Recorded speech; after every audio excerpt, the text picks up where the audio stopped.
So good evening, good evening, good evening. We are back again. I'm looking less like a lobster than I did yesterday, but Lobster Lee is still here.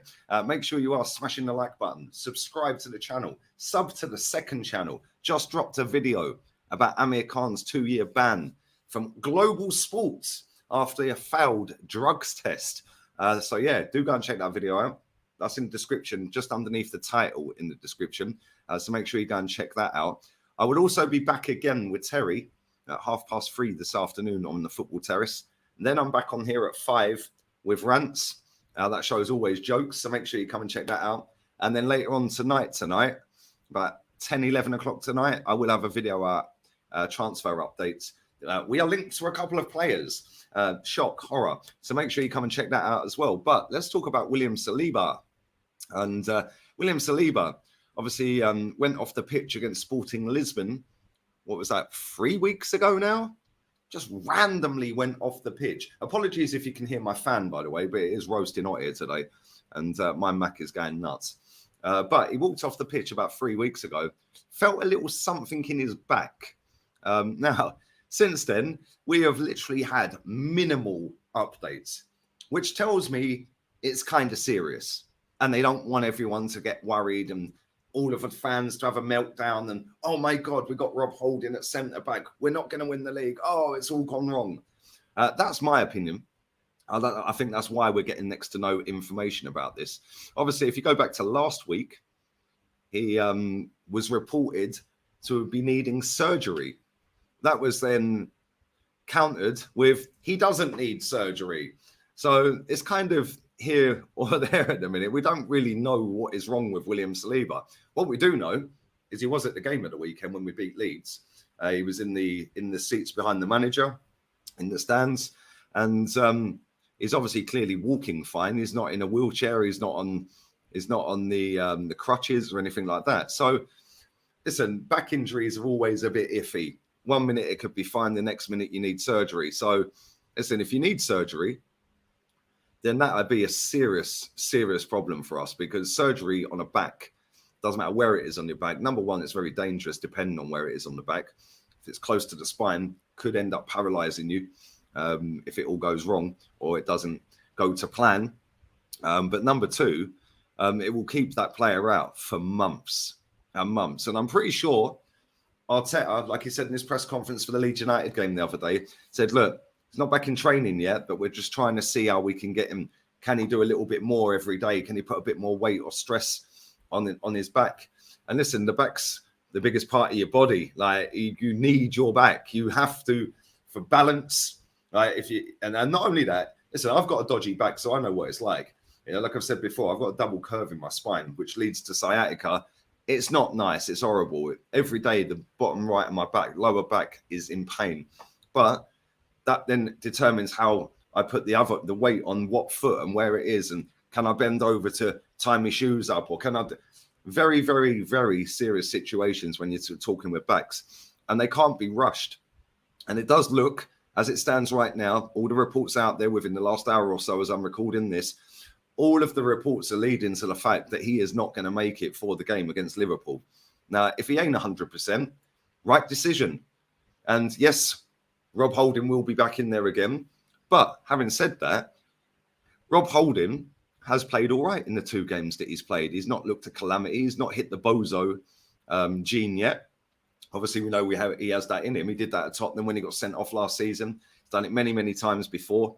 But he hasn't done that this season in these 2 games so far. The reason for that, I think, is number one, he's got a top-class centre-half next to him in Gabriel, who's been above and beyond our best defender this season. Number two, he's got Ben White, who's been the best right-back in the league, next to him. And he has Thomas Partey in front of him.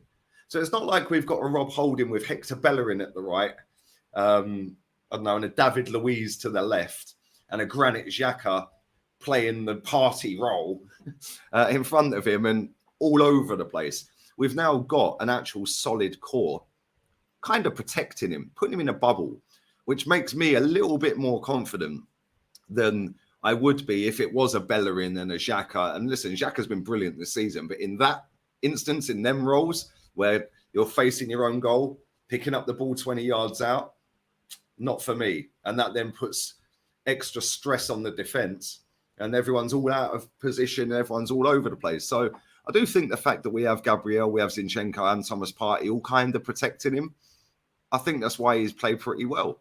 Plus the fact that maybe he's just had a good game. Yeah, he hasn't done anything stupid as of yet. But just coming back to Saliba, like I said, the manager in his press conference the other day said that we're going to try and see if we can put a little bit of extra stress on him every day and see how he comes through that, and whether we can move forward and, see if we can get him back by the end of the season. He was hopeful the other day, but again, one false move, your back's jolted out of position again, or whatever it may be. Listen, like I said, we don't know what the issue is with his back. He felt something in his back in the game against Sporting, excuse me, and then came off.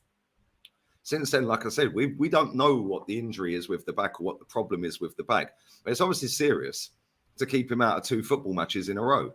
Yeah, it's serious enough for him to not go on international duty. It's serious enough for us to be sitting here thinking, well, hang on, off of what Mikel's saying, he may, depending on how the stress is on his back, may miss the rest of the season. And yes, that is quite important to us because him and Gabriel together have been superb. A massive part of the reason why we are top of the table and why we are looking to win a title this season. Obviously there is other factors in that, but that defensive pairing has been brilliant this season. Whether it be at the start of the season when Gabriel was doing bozo stuff and Saliba was the Rolls Royce, or whether it's now when we had the blip and Saliba was doing bozo stuff and Gabriel was being a Rolls Royce, or whether it's now in the last few games where, they've played together and we've gone on a 7-win streak in the league. Obviously, he's only missed 2 of them. So they've played really well together in them games as well. And the fact that we had them both playing well together, is testament to why we're pretty solid and don't look like we're conceding many goals. Yes, I know we conceded 7 in 7, but it's not like we're conceding loads of chances and teams are putting us on the back foot and we're last-ditch tackles. That ain't like that. Some stupidness, corner, hits Odegaard, goes in, ain't their fault. Listen, these things happen. The goal at the weekend bounced off of Zinchenko and went in. It's not like we're, under the cosh and it's like, the goal's coming. It's definitely coming. And to be fair, we're out of sight most of the time. These goals come anyway. So it's not a big issue for me. What is an issue for me is getting Saliba back fit and raring to go. And if there is literally just 1% chance, of getting him back, that would be superb as long as he is 100% fit and ready to go. Because we don't want to get into a scenario where he comes back into the team and obviously he will walk straight back in over Rob Holding, but he'll come back into the team and then we're halfway through a game, a quarter of the way through the game, and all of a sudden he's got to go off because then automatically that will then give the other team a bit more of a confidence boost. Seeing a top draw centre-half go off to bring Rob Holding on, despite having Gabriel, Zinchenko and Partey around him, that will give the striker a bit of a lift because you can't bully Saliba. You're not going to win a foot race with him most of the time because he's rapid. You're not going to outmuscle him because he's very strong. He wins most of his headers from what I gather and what I've seen. So it's almost like you're kind of up against it. He's great with his feet as well. Gives a cool, calming presence. And Gabriel's the more aggressive one of the two. He's the more of the, I'm not comparing him to Rio Ferdinand in terms of talent, but he's more of the Rio, just cool, calm. And Vidic is more of the Gabriel, if that makes sense. Vidic was one that used to come out and be a bit more imposing and dominant. And Rio would just sit there, tidy up, cool as a cucumber, calm down. And that's how I see their partnership. Listen, they've got a long way to go to get on their levels, but I'm just comparing the way they are. We've got a good cop and a bad cop type of thing. It's like, I'm going to come and harass you, and I'm just going to be the good cop and calm it all down. So, yeah, man, it's kind of mad that he is out and at this time of the year as well. Listen, it's never great when you're losing players to injury over the course of a season, but at the same time, hasn't affected us so far. We have got a massive, massive test up at Anfield, and despite them being crap, it is Anfield. We don't win there. We haven't won there for 11 years, and it's going to be a tough place to go, despite how poor they've been. Their home record, I think, is the 3rd best in the league. It's their away form that's absolutely abysmal. So, listen, it's not nailed on that we're going to Anfield and we're just going to wipe the floor with them. They did slap up Man United 7. They do score goals at Anfield, and it's almost like they're playing for the fans when they're at Anfield. They're playing for the fans, like, we've got to do it here. Whereas when they go away, they look like they're down in tools every time I watch them. I can't lie, it's embarrassing for them. And that performance at the weekend against Man City, that was probably one of the worst Liverpool performances I've seen for years. Like, they literally gave up. So I don't know. Listen, we don't know what version of Liverpool we're going to get, but I can only go off of the home form and the away form. Their home form's pretty decent. So, but our away form's very good as well. And we've conceded less goals away from home than anyone, I think. So we should be full of confidence. We are top of the table. We are 8 points clear. They've got Chelsea tonight. That's going to be an interesting watch. And Chelsea have obviously got no manager, interim manager. And let's see if they get a new manager bounce and give Liverpool the run around. Like I said, at the weekend, Liverpool were horrible to watch. Robertson, Mahrez absolutely cooked him to the point he got hooked. Mohamed Salah scored a goal, great finish and all that. What did you do? Got hooked. That's what you did. Grealish absolutely roasted Trent. I can't wait for Martinelli again, part 3, because he's already done him 2 years in a row up there and made him look like Bambi on ice. Now we're coming for you again, Trent. Yeah, and that was one of the worst right-back performances I've seen all season. Luke Ayling was up there as well, by the way, against us. But yeah, it's kind of mad. It's pretty sad that he's not going to be available from all the reports that are out there. But listen, we are the Arsenal. We are top of the league for a reason. And hopefully, long may it continue. 9 more games. Let's go and beat Liverpool. 8 more games. And we move. But listen, I will be back again with Terry. So make sure you come and check that out. 3:30, we're going to be talking about Potter. We're going to be talking about Tottenham. We're going to be talking about Arsenal, City, etc., etc. So that should be a good watch. Make sure you come and check that out. 3:30 on the Football Terrace. Back on here at 5 p.m. with rants. Obviously, Man United in the mud. Man United look like the season needs to end for them because they're struggling. Yeah, they are really struggling. That was a shocking performance, but we're going to go through that.